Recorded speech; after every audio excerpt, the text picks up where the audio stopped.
माजी परगना महल को माजी परगना महल तो उनका तो नितो तो बॉन्ड करना अमीन लेका तो आपा संगठन लेका तो जहां कमी करो अदो ओनारिया चेटा प्रतिक्रिया दो ना नुको सला माजी तो मा बदल कोई हवेट को और नोआ जहां रे ओने जे जवाब मेना नोआ रे जवाब एम बाय गनोआ ओना तने वॉल रेटिंग जहां हुई था नोआ हिट बाय गनोआ अदो नुको प्रेशर दो अड़ी सप्तो मेना और प्रेशर ओनाते जे नोए जे दुर्गे चरण मुर्मुआ अनवा पारगना मामला कोर्ट रिया नोआ रे प्रेशर नुको माल के ढेर में ना को बराई नाम पे जिससे कभी तक ओना 10 करोड़ रे मामला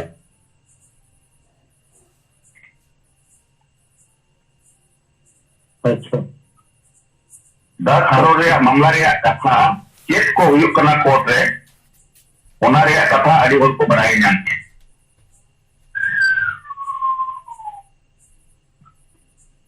और पॉजिटिव तो चेक को बड़ाई नामो कना सिनारा पॉजिटिव तो बराई नामो कना माजी तो बदल हुई ये हर बदल दरकार आतु रे जाय के कोनो कना बाको सरबा रे मेनकान भीतिर भीतिर तो ओना रे ये तो गुमराह कन चेदा गुमराह कना जे नुकु सारी तेगे बाको को कना और नोय हासा भाषा जाति धर्म रे कथा मा आतु रे गलमराव के बाय गलमरा और बारती कते सामाजिक बहिष्कार चेता रे चर्चा हुई कना जहाना ये खाली वो बारोनिया और नोय जे बारोन कते जहां टाका पुसे हिजु कना ओना एकदम जोम रगे हिजु कना माने हांडी पुरवा चकना ओका आतु रो माजी को चातो हरा लिखा तो फंड में पुसे रे बनुआ और गलत कमी रे नो को पायो कना अब नौका बहस नितो दो और पढ़ाओ और को तलारे और नुको खिलाफ रे संगे और में चटनी जी है जे नुको बाको को कना और पढ़ाओ की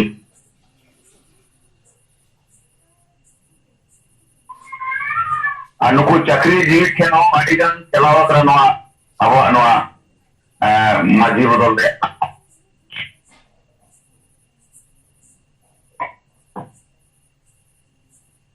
को बड़ायो कना जमो कना जाना जुदे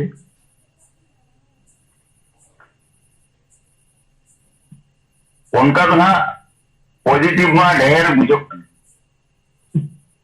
कारण नोआ विरोध लेका तो ना जाना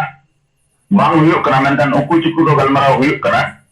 आ बढ़ती का तो जाए माची पर कना पॉपिंग और को और हम पब्लिक को उनको तो बदल इच्छा रे मेना को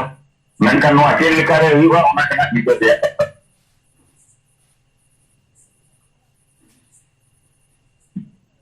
ठीक है सुनरो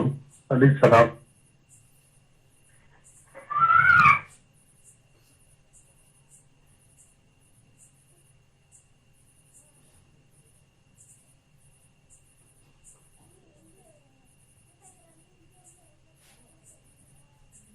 अच्छा अब हेमरोम सरायकेला जिला सेंगल पारगना नेले कना अदो नो चिरकुट को वॉल राइटिंग पर अब नो जे विचार बम अजे वो बदल को अतु वो बंचावा अदो उनी सब को जदि जान कथा को वो बढ़ाई दाड़िया खान तंदारम अब हेमरोम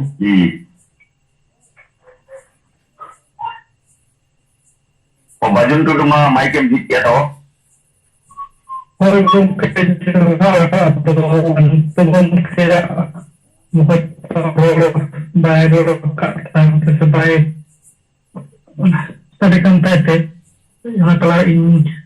रिपोर्टिंग आकार सेदर जीवित bunga manatan sampan मुर्मू सलाते जतो सेगेट कार्यकर्ता हुई इनसे कोई सलाम को जहां इन बजट टू आसाम पनोत सिंगल वाइस प्रेसिडेंट सिंगल पारगना जोहार गुमके हुडिंग में छे रिपोर्ट बरेगन असम दे नेमा नंबर 1 दो अबू अपार असम रे जहां चिरकुट हेटिंग और वाल लिखोन उना एहब उत्तर आत्मा सर्दी में ना उत्तर गे प्रतिक्रिया दो नेगेटिव लिखते मिटे संगठन नामेना और उनार दो को कमेंट किया जे आपको संगठन संगठन को गलमाराव लेनका मजी को तो सुझे दाड़े को गया और नुकु तो नोए दिसम रे चिरकुट ते हटिनिया और अबुरन मजी पारानिक मजी परगाना को बता अपमाने को तबना दिकु पुसी थे नुका तो बांग हजू दरकार ताय कना लाहा को मा नुका मा बाबू मेन को नुका वार्निंग मा बाबू एम को उनकान धारा प्रतिक्रिया समय रे तीन सला अब परसम जन परगना और जोनार सेक्रेटरी इन सलाइनन फोन तकिन गलमाराव लेना और नो कथा किन ले बड़ा दिया बाइन लेयत किनै कारण अब अल्टीमेटम हबो एम को और अडी धाव जन सभा बन पताव का अडी धाव बन हो को मजी को तो पर मजी को नोए बृहत आदिवासी समाज रे गोटा भारत में आदिवासी एसटी लेकिन तो अतुर गलमाराव बांग होय कना सारना बरम कोड बाबू नामेआ एनखान नोआ तो अतुर बांग गलमाराव होय कना एनखान नुकुर माजी नुकुर परगना को अले ना चिरकुट ले एनेआ नुकुआ जहां बाकू कमी कना उनाले सदरे कन खान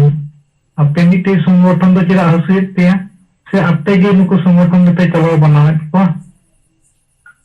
और नुकान धारा उनको ठे प्रश्न दोहय पे उना कथा उनके सला गलमाराव कते और उनारे उत्तर दो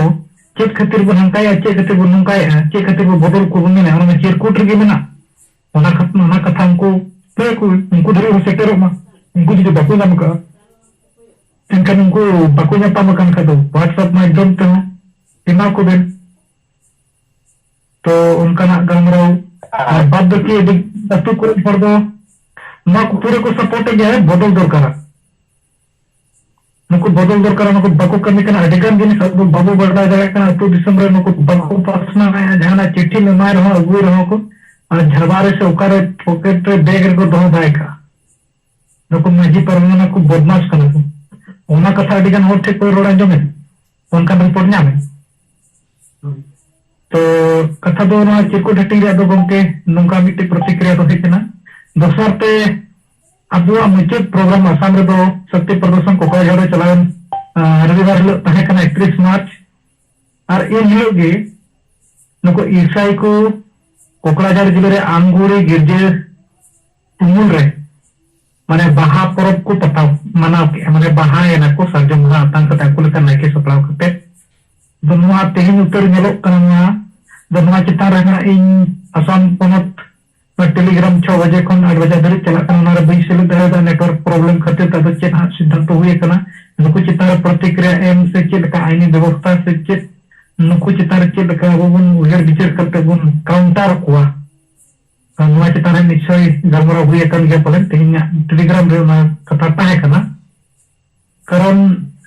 नुआ दो आरो होर कन्वर्ट को लिया से होर ईसाई से और दिक को लिया कि मिटे षडयंत्र आरो को बचावेया बार बच्चों गान भी हुए कना नुकु सोहाय बाहा को मनावेआ माने बन आको लेकाते बाहा कना को सोहाय कना पहिल सेदाय दो बको बाहा सोहाय कन ताहे तो नुआ चित्तान रे अबु से को प्रतिक्रिया एम रे मेना अब निहति ना नुआ चित्तार जहां चित्त ठोस मिटे फैसला दो हटाव कना दो अबु साहेब सलाह नुआ नसेना इंफॉर्मेशन बडाई चुकते कोई तो जाना प्रतिक्रिया से जाना व्यवस्था दो उनको चितार चेक को करो काउंटर आचे लेका उना चितार होय तो अब ना सोहन हम गो कहे कते ना निहति ले है अब इन सेना रिपोर्ट दो गोगे ने बरिया दो नोका दोसा पे इन तेहिन इन व्यक्तिगत थोड़ा गान चिरकुटिंग बिना मांग कदा और मोटामोटी 10 टी गान चिरकुटिंग हटिंग केदा फर्स्ट इन तलार मा मीटिंग रे ताहे कान खातिर अदो नो आनी तो चिरकुट हटिंग इन एहोबेना तेहिन थोड़ा गान बिना नो ओकाते ओना मीटिंग केदा थोड़ा गान सारे कना रो गपाई बिना जुटी ते गपा मिया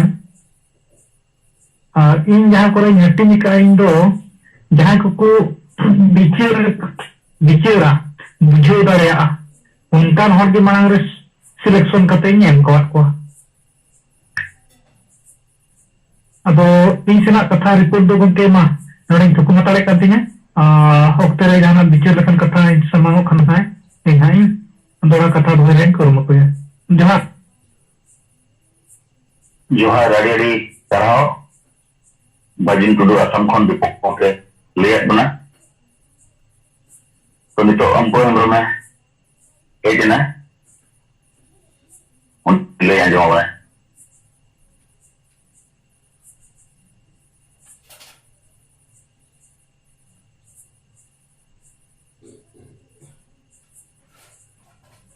हाँ अंको हम तो मा लेगी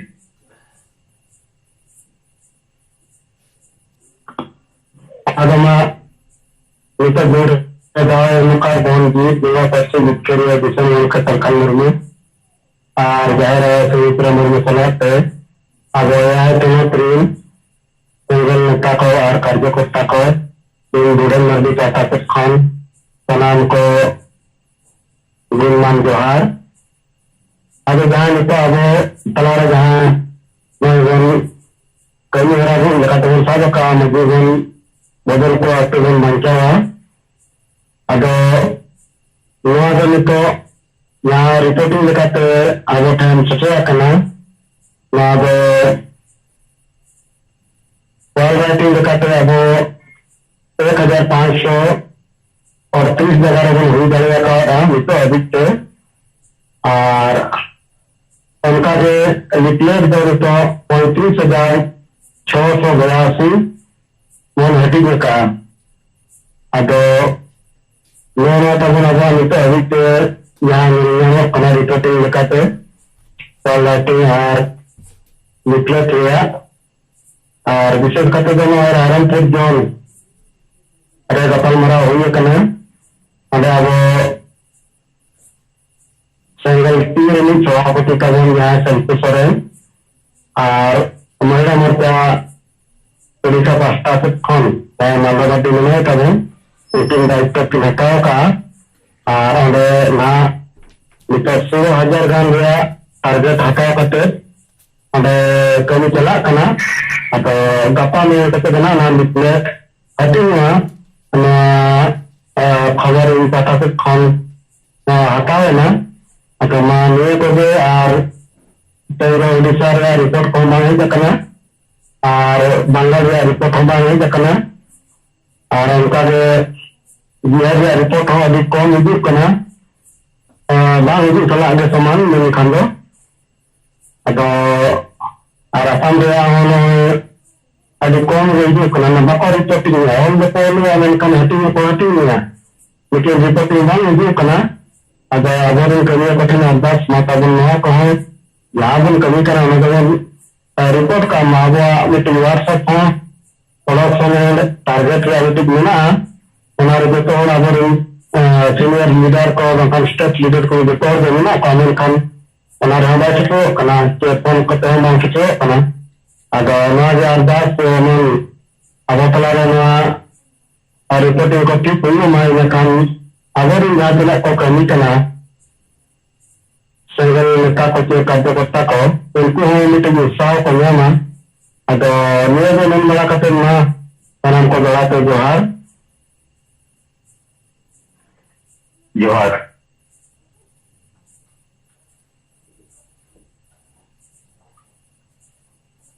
तो बुडन माडी रिपोर्ट ले किया नितो माइकम sama tinggi. Jargon ke single jumlah selekan disam bung ke persisит kariye manatan salkan murmu और साथ नवा आया कमत से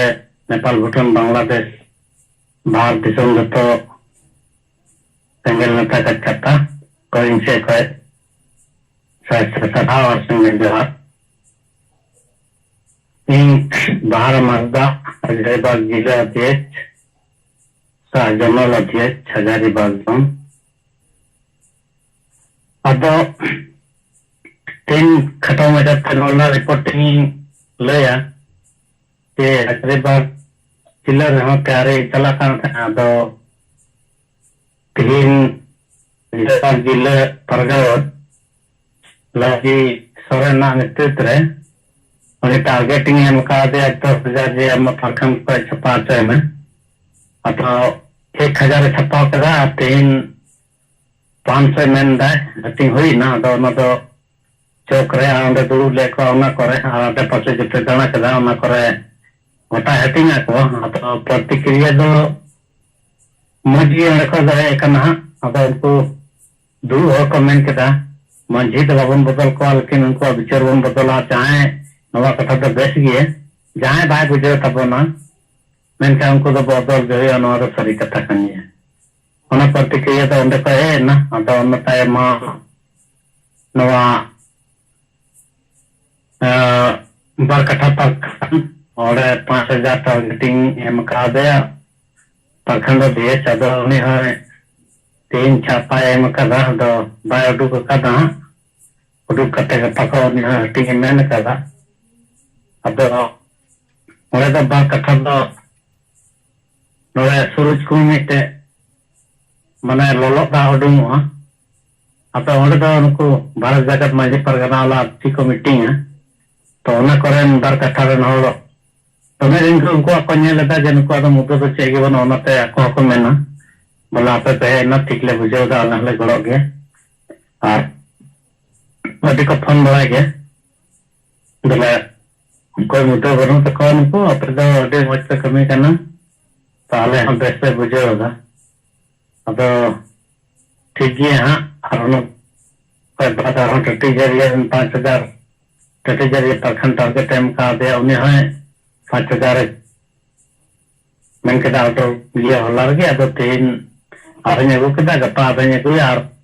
लगा लोना हो टारगेट में ना अब पलाकिना जे फील्ड रे इहो पुन मोर दिन लगे नवा उठु को जे नवा राष्ट्रपति द्रौपदी मुर्मू बेगा का अब पीएम ओना को हजाय बाको होइस कते ओना करे ता फील्ड बा तक को दिन पुन मोर दिन फील्ड हुई वहां ओना साथे कोशिश ना जे नवा हजारीबाग जोन किया जिले है ना मीटर रामगढ़ जिले हजारीबाग जिले और कोडरमा अब कोडरमा बक्का जुड़ो कना कोशिश ना कोडरमा रेना संपर्क को और अब सिंगल रे जुड़ो को या कोशिश हुई हां उन कहते तो कोई कना द पे पुन दिन रे उनके सफल हां हिया का पकड़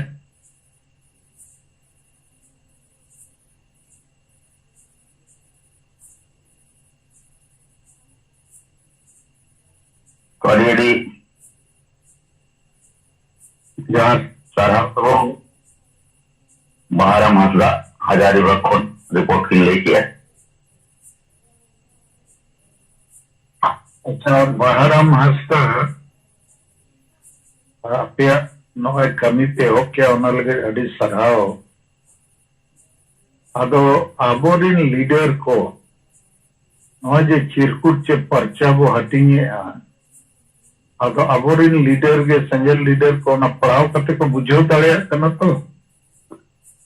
है सर उनको दो जैसे पढ़ा करते को बुझे करता जो मीटिंग ना बको अटेंड दड़े करना नवा हो गया को अब उनको तो पुस्तक तरी का मरवा को जे मंझी तो बाबू अखरीन को लगी मंझी का बहुत सुझी लगी नवा तो बुझो पे उदाहरण नहीं मिलता को है ना सतारे जब तिंगल मा पहला मंदिर पे तो नवा के उदाहरण नहीं ले को जैसे इसे रन मलिक नुकु फादर को सिस्टर को नुकु फास्टर को हुई करना और नुकु हिंदू रेन ब्राह्मण को हुई करना और नुकु जोहार रेन मुस्लिम रेन को हुई करना नुकु मौलाना तो नुकु तो जाग गया को आगुआ करना को तो उनको तो को जाग को रूह तक आको रहो तब को ले को डॉक्टर ते इले जाओ पे आईने गया लेकिन आबो रेन हो तो नुकु मजे आराम मुल्क मता तो नुकु बको बुझते नुकु दो अब को नेते बना रहे चावल हटिंग में ओझा वाला चरला में रेस्की दरने में और विधवा दरने में दाल को में चावल को में खसी को में नवा को कमी जैसे बा तो नवा को भी नुकु बाको बुझे दा नवा का ना उदाहरण उनका जब तो विस्तार तीन समझा के तो उनको को बुझे के को विचार दो जुड़े इनका को अब विचार कोई कहीं ना कहीं कन्या लगा और व्हाट्सएप माध्यम तो जो मीटिंग का जो तो अपलोड थे आप nongka itu atau untuk itu no ya kita mencari lalu itu tim nyalakan kita kan gaya atau bujang lagi kono itu ठीक है मा दी सराव अच्छा बाजुन टुडू अंजमो कना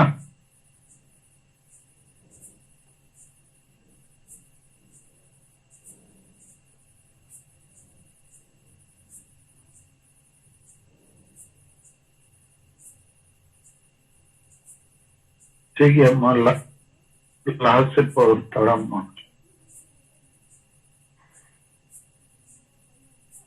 Tehen singal jumlah selatakan Persi jit kariya Jit bangga salkan warmu sama walam sumitra warmu Ar ya rajin singal ka seperta ko neta ko alin pasta set kon singal johar In Bikas Chandra Hamram Adivasi singal abijan Bari pada sabi regional president Odisha Mayurmanj Ado alin pasta set kon Khatam acha report ale hote hai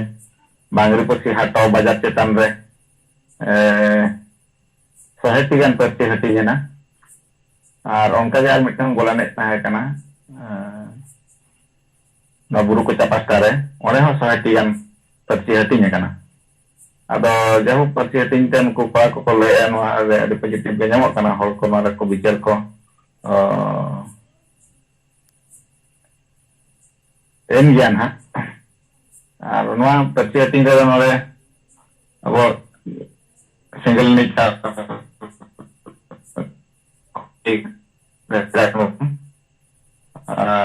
bisa nafkan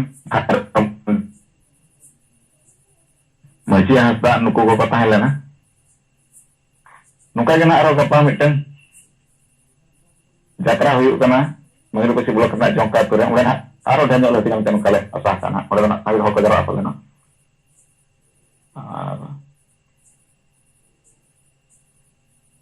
Ika dhara yung pasa sa ko khawar tehnya lo masanam ko dhara ta ja जोहार असर Johar gongke Jeram sedang Bokaro Jurnal Sanjaya Nua single jumlah selekan penonton single leader single kami apa bunga sukan murmu nanti jatuh ke single Johar atau Noy abu aja leka kami hora mana do noy itu kita dia bawa kamera do calak kana anu aja leka abu dewan lekhan atau dewan lekhan do itu aja leka bong kita king lay ka atau na leka abu do kuli ketika all raya lekin noy jaha abu perci hati no do sanam kon asan nyok dia jadi abu noon kami lekhan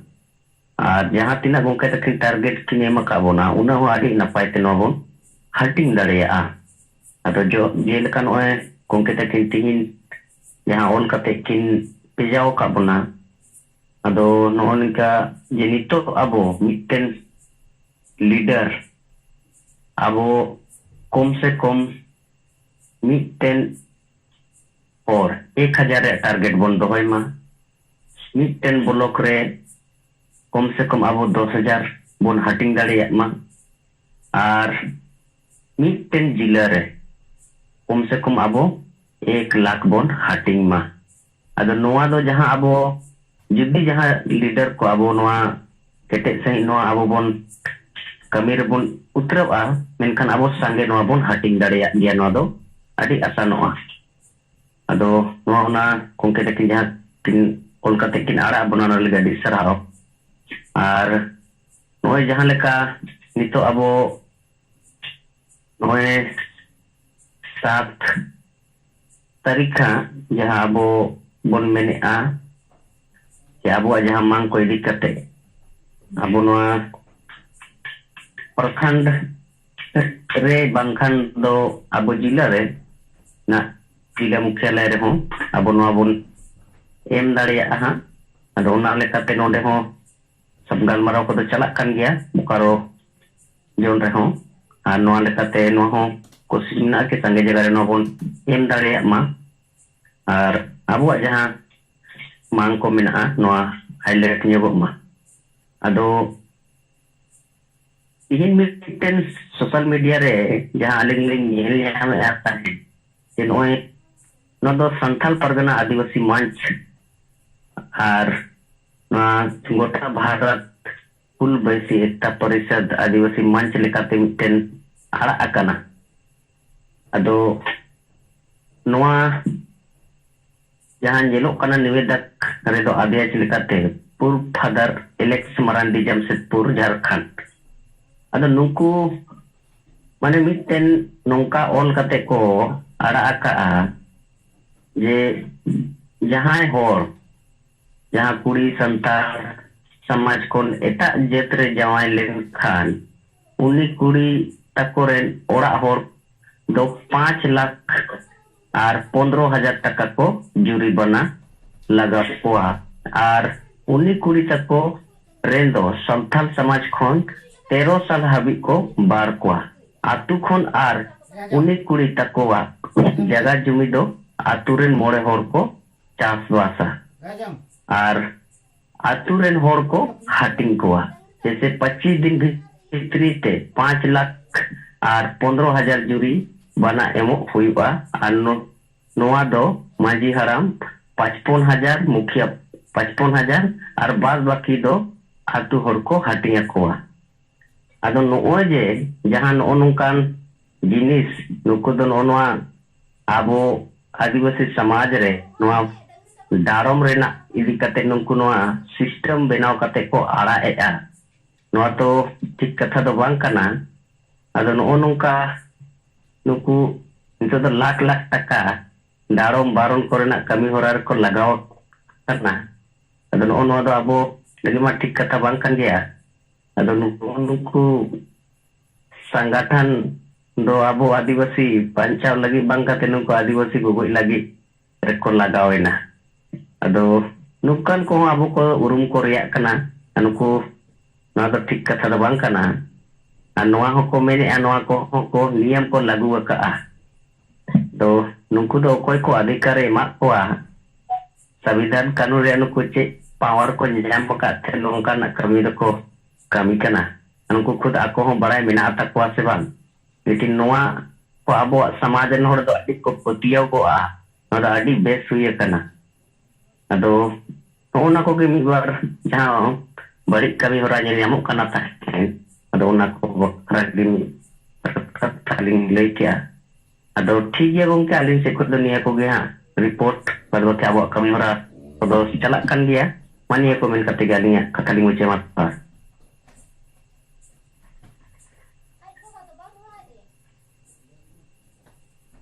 जोहर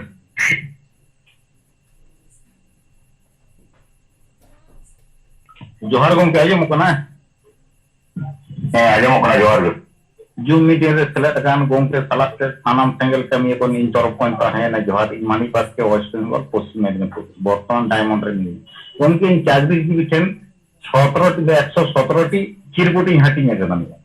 और हाटिंग को उनको चाकरी की को साहा को लेदा भागे गए किंतु कोना नि नो आ जोतो गुला चाकरी जी मेना कोनी आसा आतो रे से नो दायित्व बाको हां हाताव लगी तो खाना नहीं है जे चे लगाते आतो बांचावानी जे दायित्व तो को लगी तो ना नोना के तो गुमके रिटायर करते को चला कर रहा ना चाकरी जी को से अने आतो रे ना जे भरी गो होयो अनि भागे डाहर तागी मारपाल डाहर तागी ओना भरी बाको को लगी तो खाना नहीं तो सार्थ बोल लगा कर मैं मिनी टाइम चाकरी जी ओना रे को दुरुप चिरे कना नहीं है टेंशन ना टाका को जमदा और को दुरुप कना नहीं है निजे जो तो चाकरी जीवी ना कोना उनका के गुमके आ नुकु चाकरी जीवी को ले दानी या उनके न जा हल्कान मो जा कमी अरगो कना न दादी चोरक कमी कना नहीं भागी कमी कना नहीं निके ते माननीय मनबो परिवर्तन दाड़े ने उनके जुम मीडिया रे सेलेक्ट रकम सानाम को इन तरफ है ना जोहार जोहार अड़ी अड़ी सराव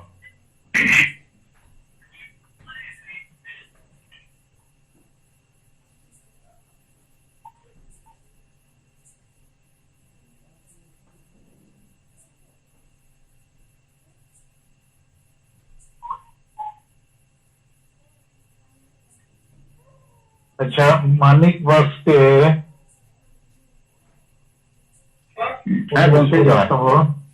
जोहार अच्छा नौ चिरकुट तो नुकु बंगाली को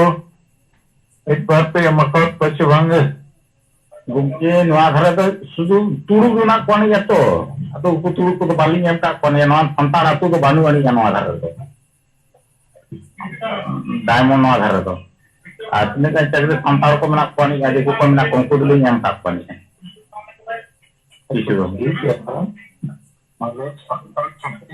ठीक है लेकिन पुलिस रे या संताल को बांध करना प्रधान दुकान रे प्रधान अतु रे तो नया जिनिस तो इतना जति को एमा को कारण अब बांग्ला भाषा बांग्ला लिपि के वो बना होता है उनको तो लगे को रिएक्शन और अगर इन चाकरी जीवी रिटायर करते हैं को ठीक रखना उनको जो नुकु को रपो को होटल को लगी करना तो शायद जति को है माको दरकार ठीक है भाई हाँ जवाब दूंगी हाँ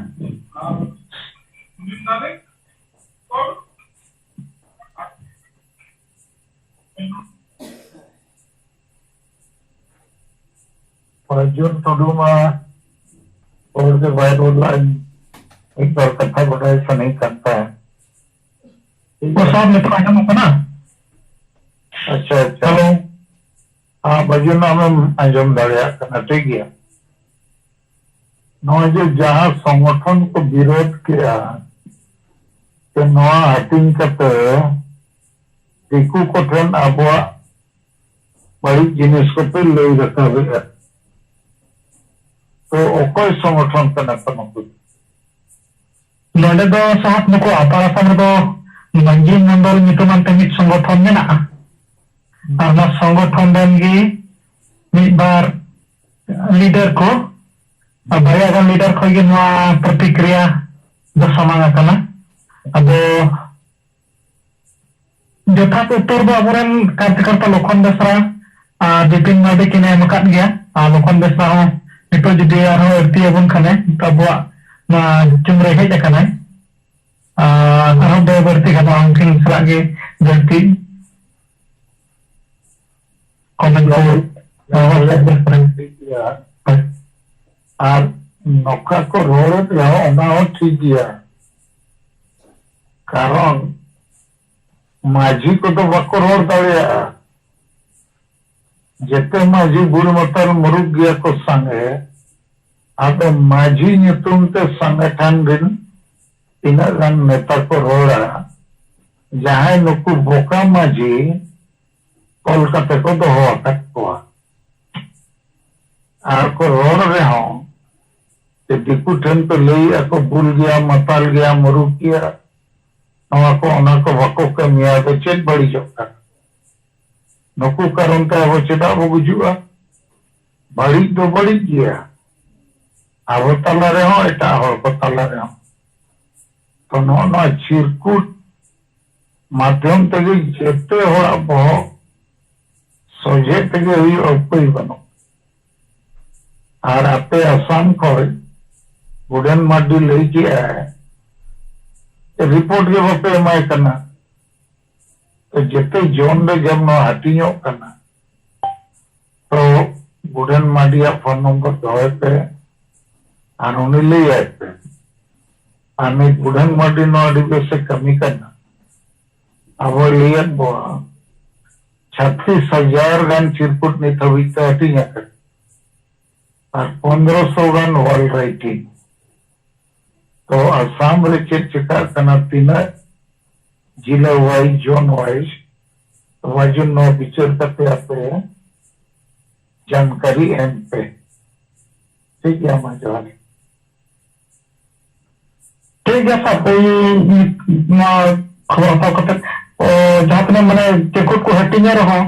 वाल लिखन हुई कन रहो नितो मुझे डॉक्टर नितो गे वाल लिखन रे रिपोर्ट तो किसी नाम केदा बना इन बदन में दिसवा वन शेयर अगर कि टिकट हो कोई को हटिंग है को हटिंग को हटिंग है अगर तीन को हटिंग है ओना दो बको हिसाब का तना तेहिंग दो मजबूर का कोई मारे हिसाब बना पे अब नो लय लगा कना कारण इन गिना नितो इन हेड जखन इन बनाव कते इन व्यक्तिगत हटिंग गाव बेना इन हिसाब क्या तीन 10 जन को कते बनाव सा सा थे तीन यही बेला और गप्पा पर ना तो पूरा संगत है और मीटिंग जाएगा और नौका जो तो और हिसाब तो बोले यार तीन चिरकुट वो मीटिंग के भाई बेना का करा बने ना वो ना अब है काउंटिंग बाबू दोगा तीन बुन बना के बेना का तमें का गप्पा तुमल कते इन अबू बुदन मडे गुम कराई अल्ले या जो हाँ जोहार जोहार और ना चिरकुट तायम रे फोन नंबर ऑल का पे जहाँ मिन और लीडर है अभी चिरकुट नाम करते जहाँ कुली समय का नौकोई सलाह गल मरावा आठ को पैटिंग लेखान आतो अमा नंबर सवाना अकान पानी रामा जहाँ लीडर वकन चुनाव है तो जहाँ देखो उत्तर को पहन डालिया और अडिगम में चिरकुट रे फोन नंबर को छपा उचोका तो जहाँ बापे छपा कटकन फोन नंबर पियासेट रे कागज रे फोन नंबर हॉल पमा ठीक है बस सलाते नोडे मिटे रिपोर्टिंग ले तरह ना तो बीने का ताना जखन मुझे डॉक्टर टारगेट करना है अरे उन्हें जो खुशी है ना चिरकुट मिलते पढ़ा साथ ना नोआ कमी तो देरी हुई है ना नोआ मिक्सर में बार से मांग रहे नोआ को कमी तो एरोप जोड़ था करना ना कथा लेके नोआ कारण kan gak asal lain कारण बाबू menurut marang utur नोआ बिहार पुन्यान बुका सरकार उनका है अबो खुशी होना चिरकुट मिलते हैं तो खुशी जो मना है कारण नोआ खातिर खुशी जो मना उन्हीं को बार करे ako itu deh अच्छा उनका नोट कना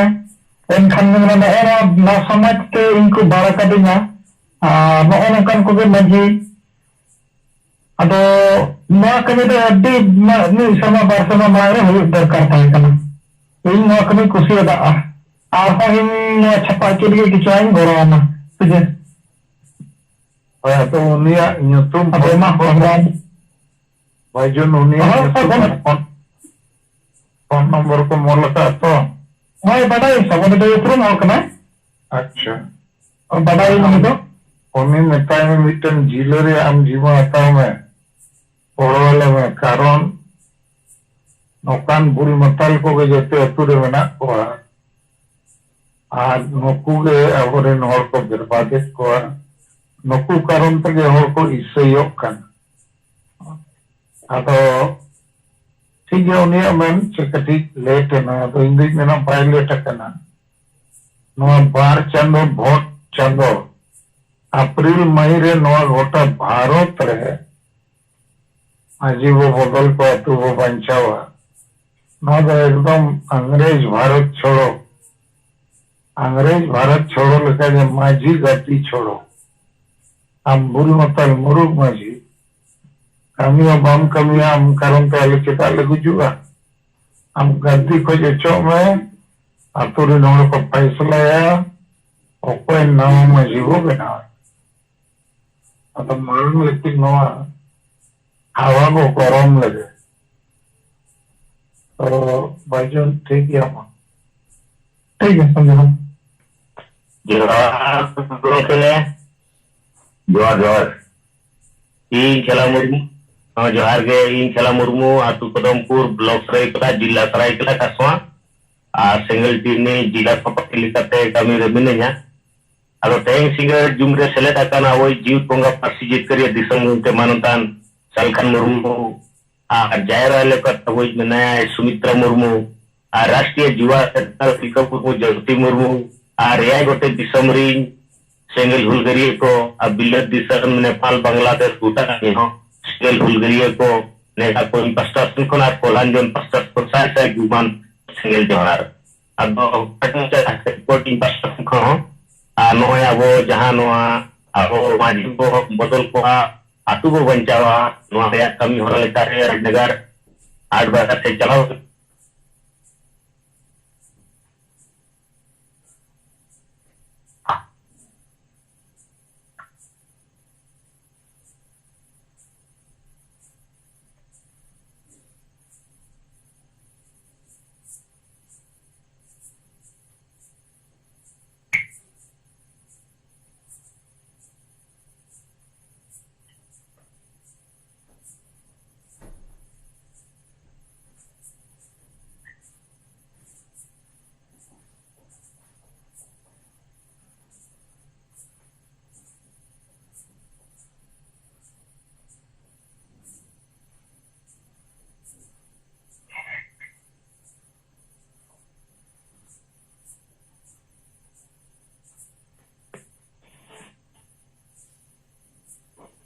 गोंके नेटवर्क प्रॉब्लम इदी ते डिस्कनेक्टेड गोलाना आदो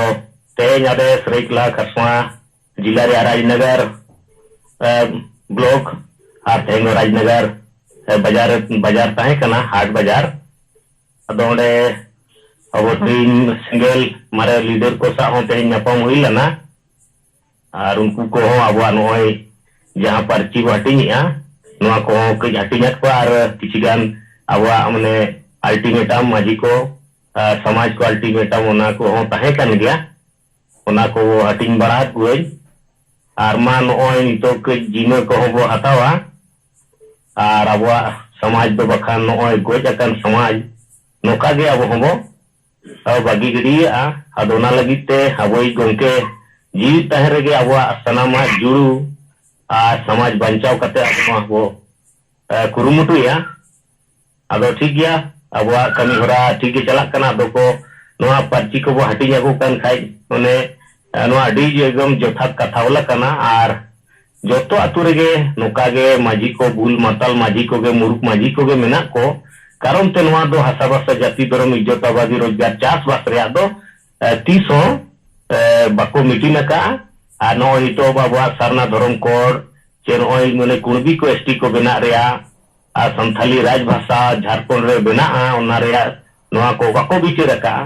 आरो आको ते हो आको नई गोटा दिसम रेगे और दिसम जाहिर गाय नई बाहा को मानाव के ओंडे हो अबोरिन सिंगल नेता को गे को ताहे कना दो नितो उनको बीजेपी करे मेना कोआ एमान दल करे तो ओंडे हो मेनिया को नुकु अबवा कमी रे नय बाको गड़ो कान गया आदो गोटा दिसम रेगे नय बाहा दो को बाहाना अडी रस्क रमय गे लेकिन अब हासा भाषा जाति धर्म चेलिकाते बंचा नोआ लगी दो चे मिमित डीसी ज्ञापन को मा दिया ची वीडियो चे राज्यपाल चे राष्ट्रपति नोकाना दो का पोनोत रे हो आज चे उनकाना इटा जिला चे मुख्यालय रे उनकाना नोआ दाबी सकम हो बाको चालका तो उनको दिस उदिस के बांगा उनको तो पीछे कोई नेता पार्टी को कुछ सेरें जो हार नय पता को नोआ नितुम ते बाहा पता लेका गे अडी रस्क रमय आदो अब तो ने मेजिकल दुनिया रे अब तो एने सेरें जम न्यू हटगे अबोरिन संगे हो आतुरी को झाली तालिए को आदो अब मा सिंगल रिंग नेता बोरी नय आरो कुरुमुटु अब कमी ते हुई अबोना आदो मा गोंके ठीक गया अब कमी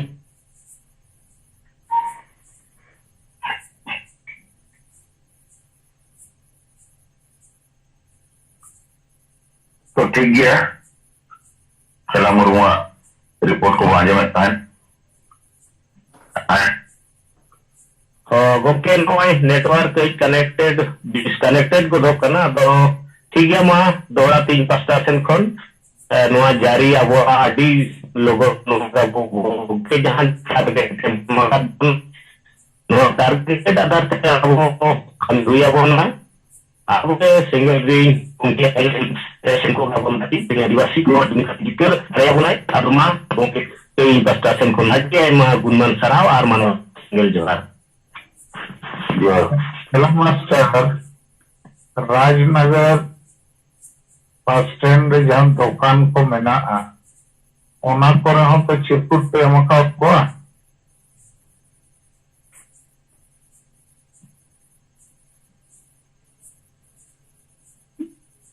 चनया लिंक फेल नंबर ठीक है सर ना करे मत को और अबोरी जोना दुकान को अडी संगे ओने दुकान को चिन्ह परिचय और को मेना को उनको को ना दुकान को पर्ची को और उनको को मेना अडी गोंके आमा नोआ को अडी बेस गे बिचार को पे आपे पे नोआ कमी रे मेना पे आदो ठीक गे पे कमी कना तो ना को हटिंग बा तो सर ठीक है मालिक सर नरेंद्र हम तो माइकम खुलो का सलाम को जोहार दिसम गोंके सलखान मुर्मू साथे सुमित्रा मैडम और सनाम को भी बैठा कल जोहार और नितो लगिन ते इन पाहटा खन ताबो रिपोर्ट लेकाते दो नॉय जो दिवा लेखन और पर्ची हटिंग कमी होरा ताबन चला कना आदो नते आले उड़ीसा पास खन जहाँ तीना नवा को चितान रे कमी होरा चला कना आदो नवा रे आर कटी मेन दो बिस्ती पे बिस्ती नवा पर्ची को हटिंग रे गलमराव आले तला रे हुई कना आदो पर्ची को जहाँ तीना के बनाव कना जोन करे आरो पर्ची को बना लगिन ओना करना ऑर्डर पे है ये कना गपा दम ना ᱧᱟᱢᱚᱜᱼᱟ आदो पर्ची रे दो अभाव आलो हुई मा अब जोतो जहाँ तीना कार्यकर्ता मेना बना जहाँ से गेबन चलाक कान onte ge noa abo noa पर्ची cutting abon atre atu disam re jahan re program huyuk kana ona kore ho gota ge noa bar bonga jahan gomke abo miti mid leka do समाज रे miti nawa lekana परिवर्तन agui legin te target लेकाते कमी हरा abo gomke ada sekat bonai abo noa पर्ची हटिंग करते और digital all करते माने नौकाना मिट्टी समाज रे विचार बनती हुआ ये समाज रे हो को हम फैसला उतर माज नुकु मारे बुल मतल मझी कारण तेगे आदिवासी समाज दो सरी के बुजुग कना और नोडे सुधार जरूरी गया और नोआ कथा समाज रिन होर आको तेगे रोड को एहमा उनका परिस्थिति अब बन बना रकाबा रोना लगिन हा गपा पर्ची को अब आरो करीबन आरो 10,000 गान हा apa nyamuk kana गोटा के आले नोआ हटिंग जगह ले कुरुमुटुया और विशेष करते नोआ जहां बिचार मजी बदल अतु बंचाव रेया नोआ दो सरीगे नोआ सोशल मीडिया कते और देवाल लेखन कते गोटा के नुकु ऑल पे शिक्षित हो जहां जे समाज रिन जहां नुकु बन मेनेआ ये नौकान हो जहां गेम चेंजर माने नुकु जहां बिचार समाज रे जहां को अगु दारेगा उनकान हो कोठेन दो सेटर कना और उनको ठेन जहां बिचार को अब बन बड़ाई दाया कना जे बांगा हो उनको को मेने सरी के नवा दो अरी सरी कथा कना मजी को कारण तेगे ते नवा दो भाई हुई कना बाबन जुमिद दाया कना आदो नवा दो लक्ति kan gaya ni तो देश पर मजी बना रहा आदो ओने मिटी कथा रकब कना आले नवा जहां लेका उड़ीसा नारो किला करे सेक्टर में प्रिय सला में कम गपल मारा करे अरे मिटी कथा रकब कना ओने जे आबो जो मजी परगना व्यवस्था रे जहां बन मैंने अजे मजी को के जुग जुग कना बवा जानामो कोन गुजु धरी परब पुने बोका बुरु जतो नुकु को बांचाव तो गुवता ada noa itu jotor ge noa do handi inangge noa kami terus torapa ar handi do miti nisa jenis kana ar noa rea somoy jahan miti kami rea panan bapla ceti rea noa do chen ho somoy rea do mane ye ge banu ani hisab ge banu jahan mid din kami ha berti 1 घंटा kami 4 घंटा आदो बखान गोटा निदो बखान दर्शिंग पे दिनोआ उनका नितोगा समाज रे नोआ कमी को चला खाना एनखान ऑन पढ़ाव को जहां तिना अतु करे मेना को रहो गे शिक्षित हर को नुकु को मजी बापरे दन करना ओना हांडी मोटर पोटर खातिर पे सिंग उपाय ओना कमी रे ताहे ना एनखान ऑन पढ़ाव शिक्षित हर को दो उनको को मेना नोआ कमी को मा नुकु को भी जहां नुकु मुरुक मतान हर को कमी करना और तुरुन और पढ़ा शिक्षित हो मेना को चक्री नुकु हो मेना को रहो माजी पद दो ना हांडी खातिर ते लटर पटर दुलु खातिर ते उनको ना कमी को बांगा कन आदो नोआ सारी कथा kan ya abo नोआ बन ले गया जे जहां लेका अतु दिसम करे नोआ abo बादान बापला को आम जाति में बंगा बुरु लेकन कमी को हुयु कना ओने दो बुलु हुयु कना आर ओना रे समय रे चेत हो लक्ति बनुआ जहां तीन रगे हुएन उनका कमी होरा नुकु को कराया को आदो ओना खातिर ते आदो उनको सना नोआ डिबेट करे अब बन लई ओकना जे ओना खातिर के निश्चय दो अब समाज पर बन लेने अनवा दो बड़ी गया परिवार लगन समाज लगन ओना ते नोआ दो बन सहाय आ और नोआ रे आदो सेल अभियान दो पुष्ट विचार समाज का जे हांडी चोर को हांडी व्यवहार को सामाजिक धार्मिक रूप से नोआ दो बंद होता और नोआ दो सेल अभियान दो उनका के नितो कमी चला कना आदो को आदो ओना रे जहां विचार रिएक्शन को बढ़ाया कना जे नोआ नुकु दो को मना गया मेंदो और को शिक्षित हो जाती के में अपन नुकु दोना को मना गया मेनखान नुकु जहां लेका नितो माने बस के अब नवाल को मेन किया नुकु दायित्व इदी नुकु बांग को समांगो कना को नोआ को कमी जो ठीक गया नोआ कमी जहां रोडो कना सेंगल अभियान पाटा कोन नोआ को जो ठीक गया एनखान नुकु ठन अब जो आशा मिटी कहन कना जे नुकु दो मिटी चेरियो कना को नुकु दो गेम चेंजर कना को नुकु दो मिटी समाज रे विज्ञान को प्रभाव को एम दाड़िया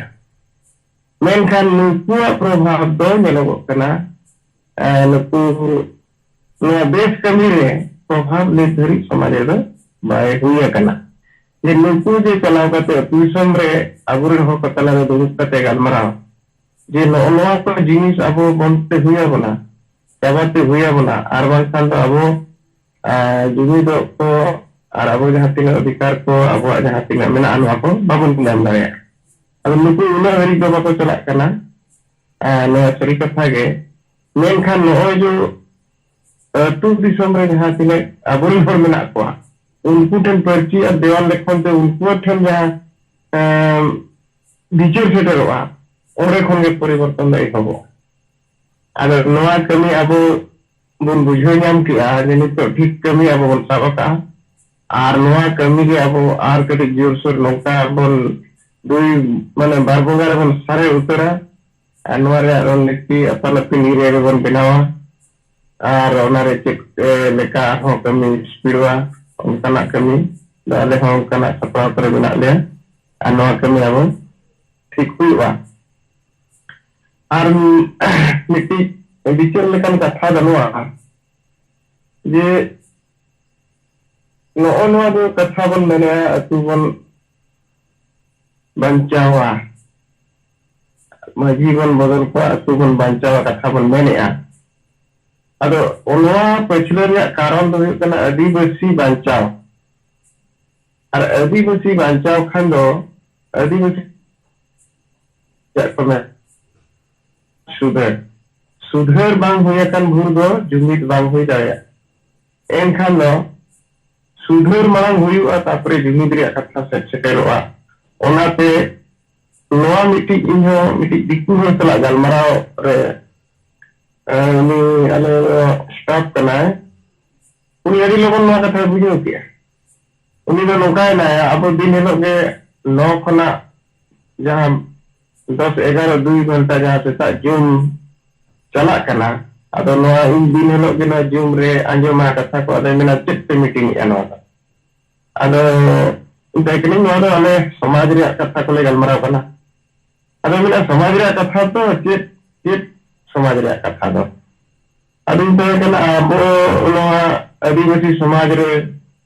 अदी लेकना कुसंस्कार और विश्वास को मेना और आदिवासी समाज नित धबी माने संविधान रे हो पे धरी को बाय मका सामाजिक न्याय बाय मका नोआ को चितन रे और नोआ को नया देखा उन्हें तुरंत बुझो किया ये हाँ नोआ जो कुसंस्कार अंधविश्वास को जहाँ तीन मेना बड़ी जा को नशापान को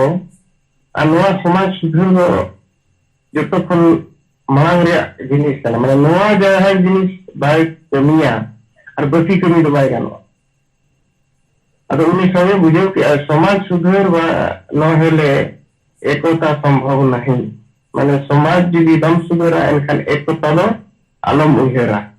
माने एकता दो ओंदे तो बाय गानो इकाते होर बड़ीजा जिनिस रेगे होर को ठनी को झली को और उनको तो बेसा जिनिस तो उनको तो बाको हुई फिर ओनागे ओना बड़ीजा व्यवस्था को संस्कार तेगे उनको तो अटकाव ताहेरदा अदो उनको तो अड़ी लगन नोआ तो कोसा को बुझाव दाड़े अदो उनका जे आबो समाज रे नोआ को जिनिस बनलोए पे होगे कटी आबो इन होटल समाज नो आछि माने दाई विचार का तो तीसरे हो जहां तीसरे बाय विचार का उनी बन विचार होचय कना ओनाते थोड़ा वो नौका हुई कना समाज रे मेनखान विचार का नितो तो अड़ी बेस के हुई कना आदो नोआ नितो का जहां परिस्थिति नितो नेलगो कना जे नोआ विचार बंदो गोटा जे नोआ जिनिस तो माने अटू को एहब काते बाजार को एहब काते और बाकी आदिवासी बात करते एटा जाति को चेता हां नोआ दो को सराहाय दिया कथा दो हुई करे नितो अब तीना बन कमी दाड़ा ada ma abu blok kami untuk jusul mang dia no ada ini kata untuk lebih terbicara masa namko johar जोहार नरेंद्र हेम्ब्रम तब उड़ीसा सिंगल प्रेसिडेंट जहाँ कथा को लेके आना चाहता है मित बरे जुटी और पढ़ाओ और चक्री जीवी को अतुरे माझी बना बकोरे बन करना हांडी कारवार लगी अदो जदि ऑल पढ़ा होड़ हो बापला भंडान छुट छटियर के अरह संभड़ावा हांडी जगह रे बेरल दा रे हो चिल्ला आबो तो वो मैंने कुणबी खोज बो पंचा मा आबो धर्म पंचा मा कोड जामो मा अकान जेते वो क्रिस्तान चबा मारांग गुरु वो मन चाहे अब संताली राजभाषा नो लगी वो कमी करना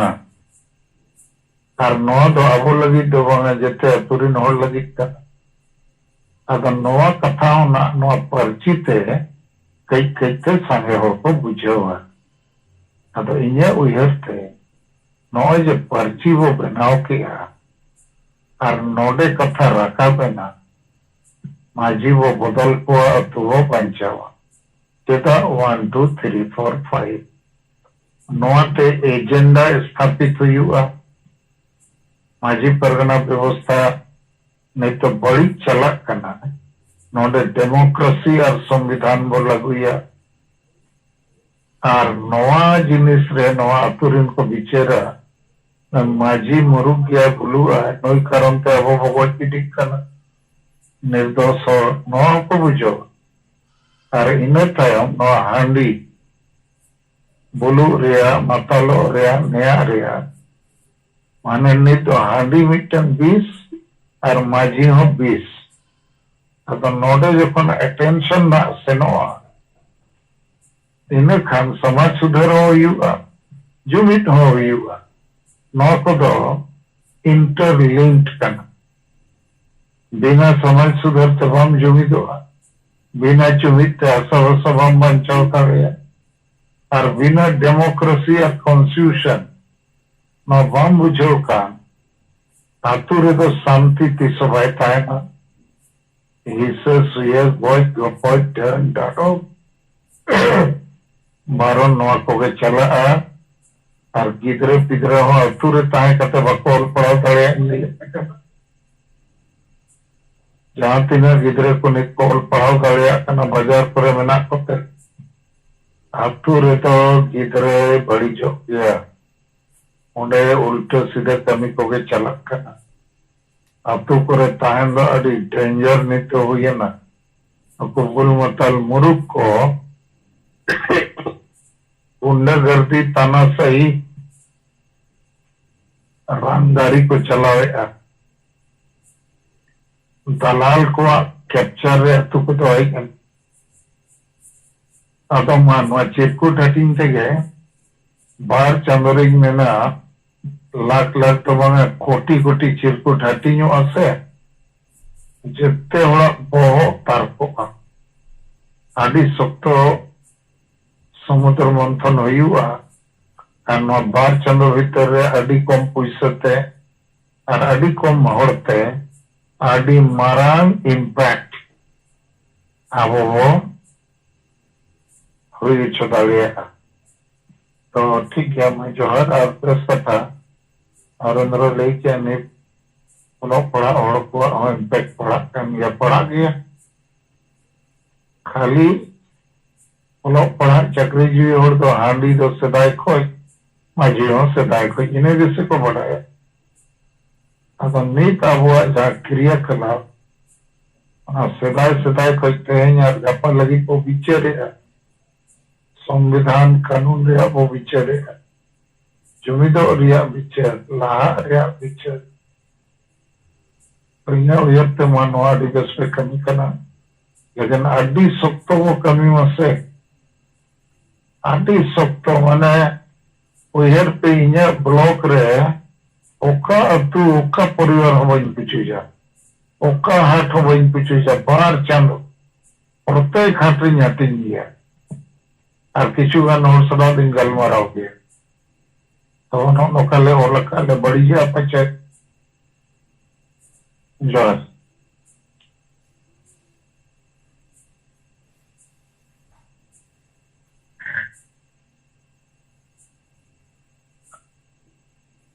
तो जोहार गंके अडिगान कथा लियात आंजमात बोना तो पदम टुडुआम टीम तुलका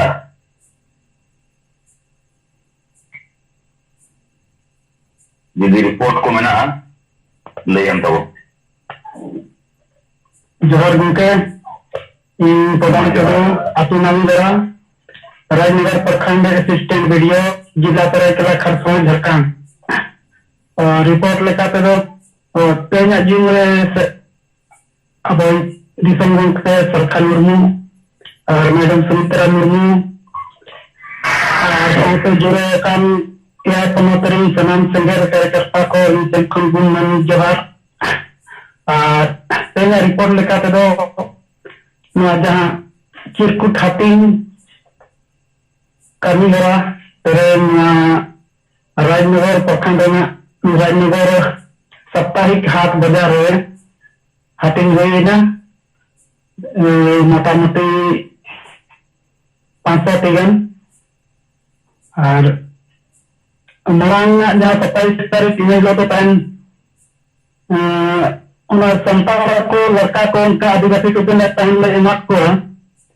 चिरकुट को दो अब निया हटो तो जते जते जाति जुले एमात को दुकान को रहो और जहाँ के हाट को जावा लेन जतो को हाटिंग हाट को और तेरेन उना पर्ची हटे रे दो इन पदम कदू और राजनगर प्रखंड सिंगल सिस्टम वीडियो संकट कदू सालिम हटिंग किया इन धारा के गंते रिपोर्ट कदो ना मुचत रे सनम को जोहार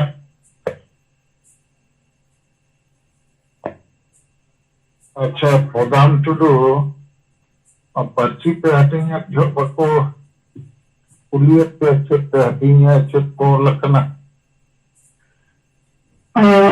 और उनके उन्होंने को कुली कर दिया और जवाब लेकर दो ये जहाँ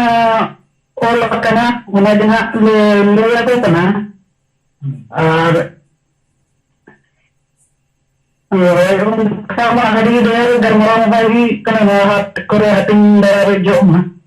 ado ina beli barai kana je noi abor maji ko je abo bancar na chit ko kami kana abo asa baca bahasa jati dharam ona lagat tege hanon bon nuwa kadang habu to ठीक उनका है ले बड़ा हुई ठीक है पकाम टुडू आदि सराव अच्छा उन्हें बागुन टुडू हो बागुन टुडू साइकिल दुकान में चलावे अच्छे चले थे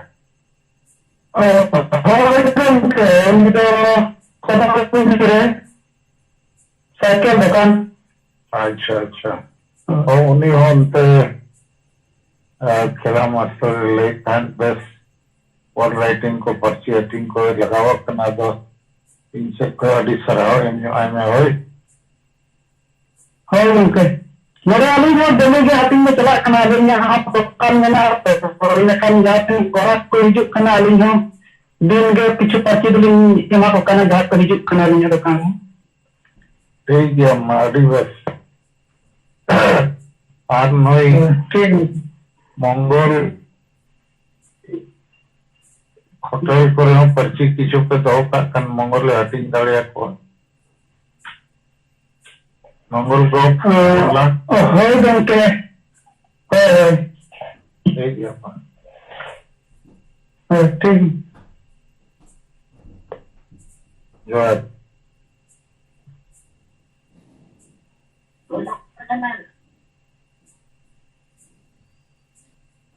Aduh, ठीक है बात तीन नवा Jhumri बुसरत akan juit bunga parti kerja di Gongke.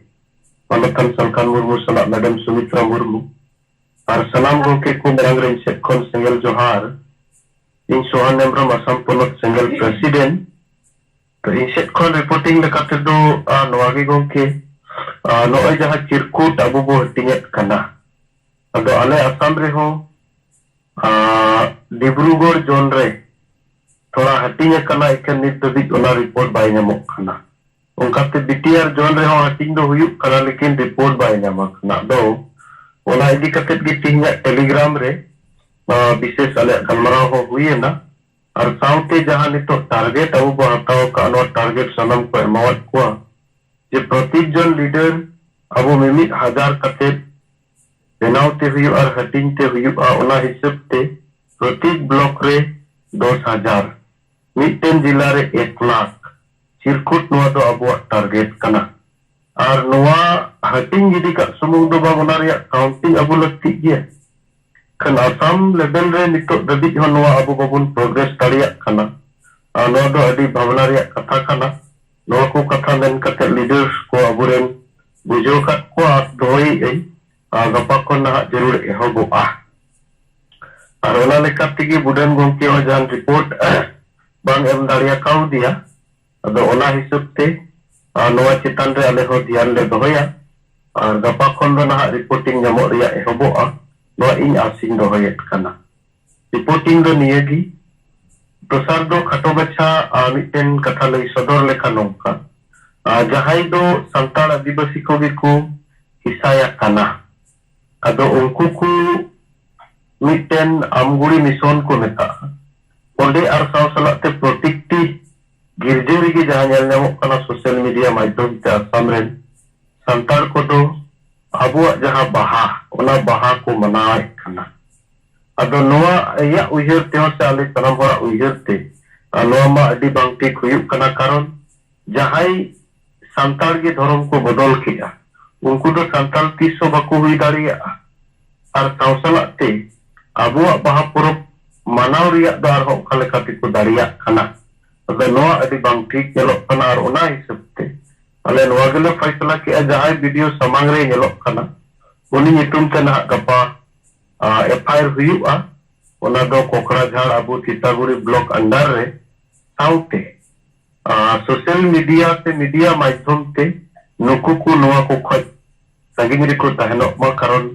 इसे कना को ठीक गया ओना दो अकुआ बड़ाई लेकिन ओना मेनते अबुआ जहां समाज रिया मेना बाहा बोंगा बाहा परब नोआ चितान रे लफालुंड लगित दो ओकोय उनको दो अधिकार माकुआ नोआ दो 300 बार हुई दाड़ी और नोआ मेनते नोआ भी बुझे कना से सांगी संतार को इसई कुरिया नुकु दो नोआ मिटेन सुजोग सुविधा को ᱧᱟᱢ का ताकि लई दाड़िया को माको जे ओई इसाई रे हो अबुआ बाहा को सराय को इमान को हुयुक कान गे आर चे दो नो नोंका कते नुकुआ नो षडयंत्र नेलो कना सांगी संतार को इसे कोआ तो ओना हिसाब ते ना अले लेवल ते नुकु चेतान रे मिटन ओना अकाबंदी लेका हिजुक मा ओना लगी अले ले गलमराव सलाह किता और ओना हिसाब ते ना तपा एफआईआर हुयुका अदो नियगी ना इंसेट खन और बाकी दो अब कमी को जारी दोहय रिया कुरुमुटु दो चला कान गया अदो निय को कथा लई कते इया कथा नोडे गिन मुचेत किया मा सलाम को सेंगल जोहार